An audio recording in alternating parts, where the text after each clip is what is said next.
చీకట్లో ఉన్న ఆంధ్రప్రదేశ్ వెలుగులోకి రావాలంటే తెలుగుదేశం, జనసేన, బీజేపీ కూటమి ఆధ్వర్యంలో నారా చంద్రబాబు నాయుడిని మరలా ముఖ్యమంత్రిగా రప్పించాలని కొత్తపేట నియోజకవర్గ కూటమి ఎమ్మెల్యే అభ్యర్థి బండారు సత్యానందరావు అన్నారు. రావులపల్లిలో నిర్వహించిన ఎన్నికల ప్రచారంలో ఆయన పాల్గొన్నారు. డాక్టర్ బిఆర్ అంబేద్కర్ కోనసీమ జిల్లా కొత్తపేట నియోజకవర్గంలోని పలు గ్రామాలలో తెలుగుదేశం, జనసేన, బీజేపీ పార్టీల ఉమ్మడి ఎమ్మెల్యే అభ్యర్థి బండారు సత్యానందరావు ప్రజాగలం ఎన్నికల ప్రచార కార్యక్రమం నిర్వహించారు. అడుగడుగున ప్రజలు ఆయనకు ఘన స్వాగతం పలికారు.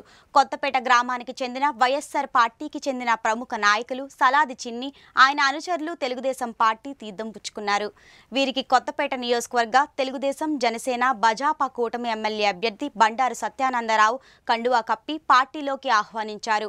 ఈ సందర్భంగా సత్యానందరావు మాట్లాడుతూ 2014 నుండి 2019 మధ్యలో తెలుగుదేశం పార్టీ అధికారంలో ఉండగా 16 లక్షల మంది గ్రాడ్యుయేట్లు, పోస్ట్ గ్రాడ్యుయేట్లకు ఫీజు రియంబర్స్మెంట్ ఇస్తే 8 లక్షల మందికి ఫీజు రియంబర్స్మెంట్ ఇచ్చారని తెలిపారు. తెలుగుదేశం హయాంలో 4,000 మందికి అంబేద్కర్ విదేశీ విద్య ద్వారా తోడ్పాటును అందిస్తే జగన్ రెడ్డి అధికారంలోకి వచ్చిన తరువాత అంబేద్కర్ విదేశీ విద్య పథకాన్నే రద్దు చేశారని వివరించారు. చంద్రబాబు నాయుడు హయాంలో 3 బిజినెస్ సమిట్లతో 5,13,000 ఉద్యోగాలు వచ్చేలా కృషి చేశారని గుర్తు చేశారు. మహిళల ఆర్థిక పురోగతి కోసం 5 లక్షల వరకు వడ్డీ లేని రుణాలు ఇస్తే జగన్ వచ్చాక 3 లక్షలు తగ్గించారని అన్నారు. అంగన్వాడీల జీతాలు పెంచుతానని హామీ ఇచ్చిన జగన్ 1,000 రూపాయలతో చేతులు దులుపుకున్నారని అన్నారు. ఎస్సీ కార్పొరేషన్ ని నిర్వీర్యం చేసిన ఏకైక వ్యక్తి జగన్మోహన్ రెడ్డి అని అన్నారు. సంక్షేమ పథకాలు ఇస్తూ రాష్ట్రం అభివృద్ధి చెందాలంటే చంద్రబాబును మళ్లీ రప్పిద్దామని సత్యానందరావు పిలుపునిచ్చారు. ఈ కార్యక్రమంలో ఆకుల రామకృష్ణ, పాలూరి సత్యానందం, కంటంశెట్టి శ్రీనివాసరావు మరియు కొత్తపేట మండల మరియు కొత్తపేట గ్రామ తెలుగుదేశం, జనసేన, బీజేపీ నాయకులు, కార్యకర్తలు, యువత మొదలగు వారు పాల్గొన్నారు. చీకటిలో ఉన్న ఆంధ్రను వెలుగులోకి తేవాలి అంటే నారా చంద్రబాబు నాయుడు గారి ముఖ్యమంత్రిగా రప్పించుకోవాల్సినటువంటి చారిత్రాత్మక ఆవశ్యకత ప్రజల మీద ఉంది. రాష్ట్రం వెనుకబడింది, అన్ని రంగాల్లో నష్టపోయింది. జగన్మోహన్ రెడ్డి గారి పరిపాలన అధోగతి పాలైంది. మహిళల అభ్యున్నతి కావాలి అంటే చంద్రబాబు నాయుడు గారిని రప్పించుకోవాలి. గతంలో మహిళలకి 5 లక్షల రూపాయల వరకు కూడా వడ్డీ లేని రుణాలు ఇచ్చేవారు. ఈయన వచ్చిన తర్వాత 3 లక్షలకు కుదించాడు. విద్యార్థులకి ఫీజుల రియంబర్స్మెంట్ కింద 16 లక్షల మందికి ఆనాడు ఫీజుల రియంబర్స్మెంట్ అందింది. ఈయన వచ్చిన తర్వాత 8 లక్షల మందికే ఫీజు రియంబర్స్మెంట్ అందుతూ ఉంది. నిరుద్యోగులకు జాబ్ గ్యారెంటీ లేదు.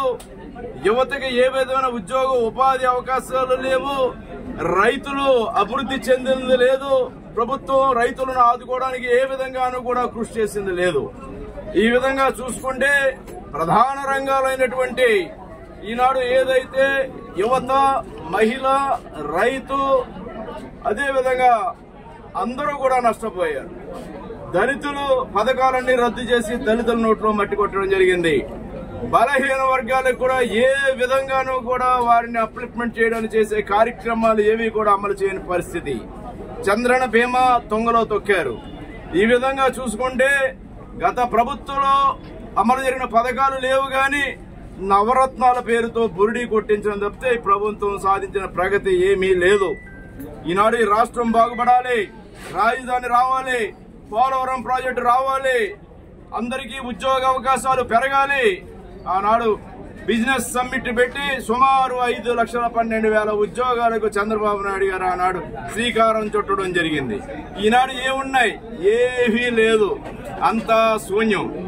అందుకే అడుగంటిపోయిన ఈ రాష్ట్రం, చీకటిలో నిండిపోయిన ఈ రాష్ట్రం తిరిగి పురోగమించాలి, ముందు అడుగు వెయ్యాలి అంటే చంద్రబాబు నాయుడు గారిని రప్పిందాం, ఆంధ్రలో వెలుగులు తీసుకొద్దాం. దానికి అందరం కూడా పునరంకితం అవుదాం.